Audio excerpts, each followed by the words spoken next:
آزد شیرکو کی موت کے بعد وزارت مصر اس کے کسی ساتھی کو دینے کا پابند تھا۔ ادھر شامی فوج میں کئی سردار اس کے منتظر تھے کہ یہ منصب ان کے حصے میں آئے۔ ان میں صلاح الدین کا ماموں شہاب الدین محمود الحارمی، سیف الدین مشتوب الحقاری، قطب الدین اور عین الدولہ پیش تھے، مگر آزد نے ان میں سے کسی کو پسند نہ کیا، کیونکہ ذاتی طور پر وہ صلاح الدین یوسف کی قابلیت اور سمجھ بوجھ سے زیادہ متاثر تھا۔ اس کے علاوہ اس کے درباریوں نے بھی اسے مشورہ دیتے ہوئے کہا تھا، اگر آپ یوسف کو وزیر بنا دیں تو وہ ہمارا ہر لحاظ سے فرما بردار ہوگا، کیونکہ شامی امراء میں سے وہ سب سے کم عمر ہے۔ بعد میں ہم شام کے دیگر امراء کو حکومت مصر میں ان کی فوج سمیت شامل کر کے اپنی حالت مضبوط کر سکتے ہیں۔ پھر اس وقت ہم چاہیں تو یوسف کو وزارت سے بلا تردد معزول کیا جا سکتا ہے۔ اس مشورے کے بعد آزد نے یوسف کو اپنے محل میں طلب کیا اور خلعت وزارت سے نوازا۔ سرکاری طور پر نئے وزیر اعظم کے لیے الملک الناصر کے لقب کا اعلان کیا گیا۔ ایک 33 سالہ وجیہ اور حسین جوان کا مصر میں وزارت عظمیٰ کا منصب پانا ایک ایسا حیران کن واقعہ تھا جس کا کچھ دنوں پہلے کسی کو وہم و گمان بھی نہ تھا۔ خود صلاح الدین کو اس کا کوئی اندازہ نہ تھا، ورنہ وہ مصر آنے کے لیے اتنا کبیدہ خاطر نہ ہوتا۔ یوسف کا یوں مصر کا حکمران بن جانا ہمیں ہزاروں برس قبل فرعونوں کے دور میں لے جاتا ہے، جب شام سے ایک قافلہ مصر پہنچا تھا جس میں حضرت یعقوب علیہ السلام کے لخت جگر یوسف کو غلام بنا کر لایا گیا تھا۔ حق تعالیٰ نے اپنی قدرت کاملہ سے مصر میں حضرت یوسف علیہ السلام کی تعلیم و تربیت کی اور پھر نبوت عطا فرمائی۔ مختلف آزمائشوں کی بٹی سے گزار کر انہیں کندن بنایا اور سخت رکاوٹوں کے باوجود مصر کی وزارت عظمیٰ تک اس شان سے پہنچایا کہ مصر کا بادشاہ صرف برائے نام امور کا مختار تھا۔ سارا انتظام حضرت یوسف علیہ السلام کے ہاتھ میں تھا۔ کچھ اس سے ملتی جلتی داستان ایک بار پھر وجود میں آ گئی تھی۔ یوسف ایک ماتحت کی حیثیت سے مصر آیا تھا۔ یہاں کی کٹھن مہمات نے اس کی تربیت کی تھی۔ پھر تمام تر ناموافق حالات کے باوجود یہ نوجوان مصر کی وزارت عظمیٰ کے عہدے پر اس طرح فائز ہوا کہ بادشاہ سے زیادہ اختیارات اس کے پاس تھے۔ عوام سے براہ راست رابطہ رکھنے والا وہی تھا۔ صلاح الدین کے لیے نئے وزیر اعظم کی حیثیت سے ابتدائی چند دن بڑے نازک تھے۔ شامی امراء میں سے ہر ایک خود اس منصب کا امیدوار تھا، کوئی ایک بھی اپنے اس کم عمر ساتھی کا ماتحت بننے کے لیے تیار نہ تھا۔ یوسف کو اتنے بلند منصب پر فائز دیکھ کر وہ حسد میں مبتلا ہو گئے تھے۔ ان ناراض امراء میں سیف الدین مشتوب، قطب الدین ابن طلیل، صلاح الدین کا ماموں شہاب الدین حارمی اور عین الدولہ پیش تھے۔ اس موقع پر صلاح الدین کے مخلص ایک کرد بزرگ ضیاء الدین عیسیٰ الحقاری رحمہ اللہ نے شامی امراء کو منانے میں اہم کردار ادا کیا۔ یہ بہت بڑے فقیہ، سپاہی اور سیاستدان تھے۔ انہوں نے سب سے پہلے اپنے ہم قوم امیر مشتوب الحقاری سے علیحدگی میں ملاقات کر کے اسے کہا، تم خواہ مخواہ صلاح الدین کے مقابلے میں وزارت کے دعوے دار مت بنو، کیونکہ جب تک عین الدولہ ابن طلیل اور شہاب الدین حارمی جیسے مضبوط امیدواران میدان میں ہیں تم اس معاملے میں کسی کی حمایت نہیں لے سکو گے۔ امیر مشتوب یہ سن کر وزارت کی تمنا سے باز آ گیا اور صلاح الدین کی وزارت قبول کر لی۔ اس کے بعد فقیر نے صلاح الدین کے ماموں شہاب الدین حارمی کو سمجھایا اور کہا، یوسف تمہارا بھانجا ہے، اس کی عزت تمہاری عزت ہے، اس کی حکومت قائم ہو چکی ہے، تم اسے گرانے میں پہل مت کرو۔ اسے منا کر فقیہ الحقاری نے قطب الدین ابن طلیل کو جا پکڑا اور اسے کہا، عین الدولہ اور تمہارے سوا باقی سب نے صلاح الدین کی سیادت قبول کر لی ہے۔ حالات کا تقاضا ہے کہ تم بھی اس کے ساتھ مل جاؤ کہ وہ کرد ہے۔ اس طرح حکومت ترکوں کے پاس نہیں جائے گی۔ اس طرح فقیہ الحقاری نے تمام امراء کو الگ الگ انداز سے سمجھا کر قائل کر لیا۔ ان کے دلائل سے سب بھی مان گئے سوائے عین الدولہ کے۔ اس نے بھنا کر کہا، میں یوسف کا خادم نہیں بن سکتا۔ یہ کہہ کر وہ شام روانہ ہو گیا۔ یوسف نے خود کو اپنے منصب کا صحیح حقدار ثابت کیا۔ ابتدا میں عوام کو اپنے سے مانوس رکھنے کی پالیسی اپنا کر کھلے دل سے ان پر مال و دولت خرچ کیا، ان کی شکایات کی داد رسی کی، خواص کو انعام و اکرام اور عزت و احترام کے ساتھ اپنا ہم نوا بنایا۔ اگرچہ مصر میں 200 سال تک دولت بنو عبید کے اثرات نے عوام میں شیعیت کے رجحانات پیدا کر دیے تھے، مگر اس کے باوجود ایوان حکومت اور سرکاری اموال کے دائرے سے باہر عوام معاشرے میں نہ صرف یہ کہ اہل سنت سے بغض و عناد ایک حد کے اندر تھا، بلکہ نسلی سنی مسلمان اب بھی مصر کی آبادی کا غالب حصہ تھے، جو صرف سرکاری سرپرستی کے معتاد شیعی اثرات سے متاثر تھے۔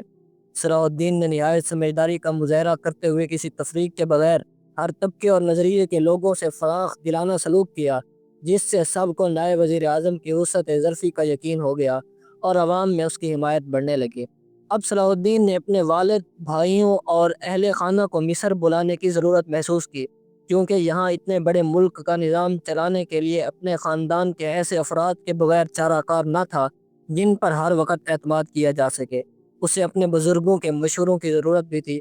صلاح الدین کی جانب سے یہ بلاوا شام پہنچا تو نجم الدین ایوب نے سلطان نور الدین سے اجازت طلب کی۔ سلطان نے بعد ناخواستہ اس شرط کے ساتھ اجازت دی کہ وہ مصر جا کر بھی حکومت شام کے وفادار رہیں گے اور ہر مرحلے پر مدد کے لیے تیار ہوں گے۔ سلطان نے نجم الدین کو یہ تاکید بھی کی کہ وہ مصر پہنچ کر وہاں خلفائے بنو عبید کی جگہ خلفائے بنو عباس کے نام کا خطبہ شروع کرائیں۔ اصل میں یہ خواہش خلیفہ بغداد کی تھی، جس نے نور الدین سے یہ مطالبہ شروع کر دیا تھا کہ عالم اسلام کو ایک لڑی میں پرونے کے لیے مصر میں بھی عباسی خلافت کا خطبہ رائج کیا جائے۔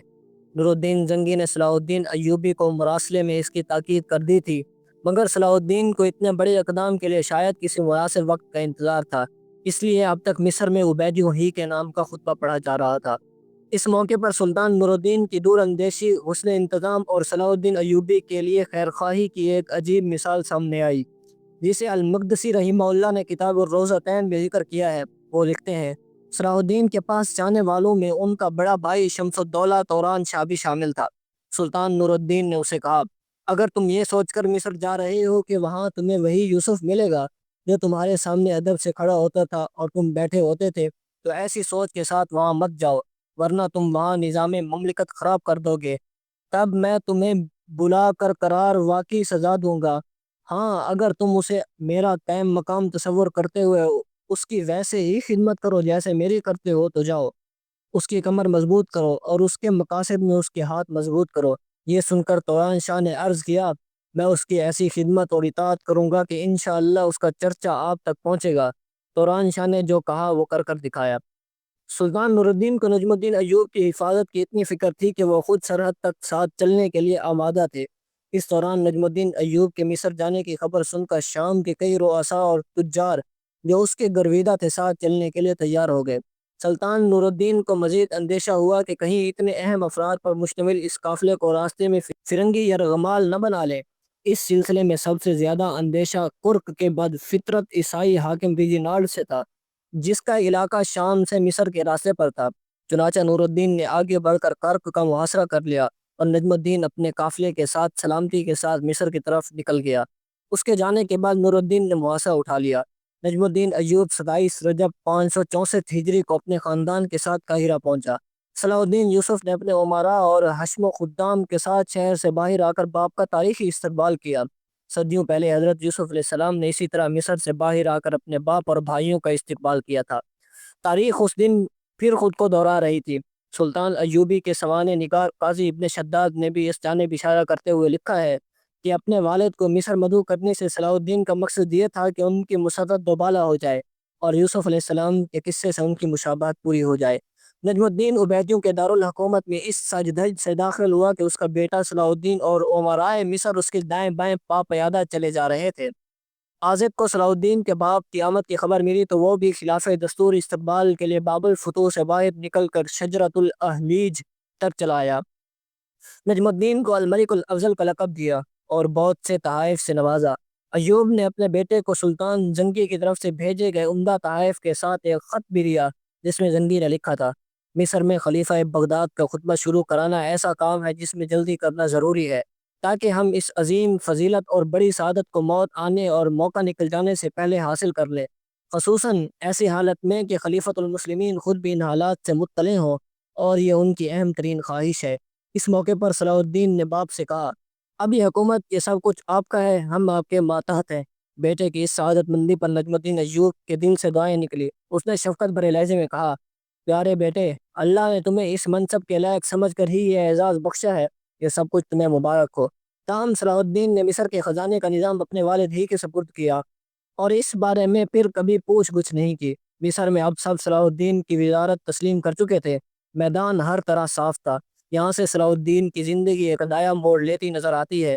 کردستان کے ایک شمشیر زن کو دنیا حکمران کے روپ میں دیکھتی ہے، مگر یہ تبدیلی صرف عہدے، لقب، کرسی اور ذمہ داریوں ہی میں نہیں تھی صلاح الدین یوسف کی پوری زندگی یکسر ایک نئے سانچے میں ڈھل گئی، وہ سانچہ جسے حضور اکرم صلی اللہ علیہ وآلہ وسلم نے اپنی دعوت اور اپنے عمل سے تیار کیا تھا اور امت کے ہر حاکم کے لیے اسے بطور نمونہ پیش کیا تھا۔ اور صلاح الدین نے اس کی پیروی کو اپنا سب سے پہلا فرض قرار دے دیا۔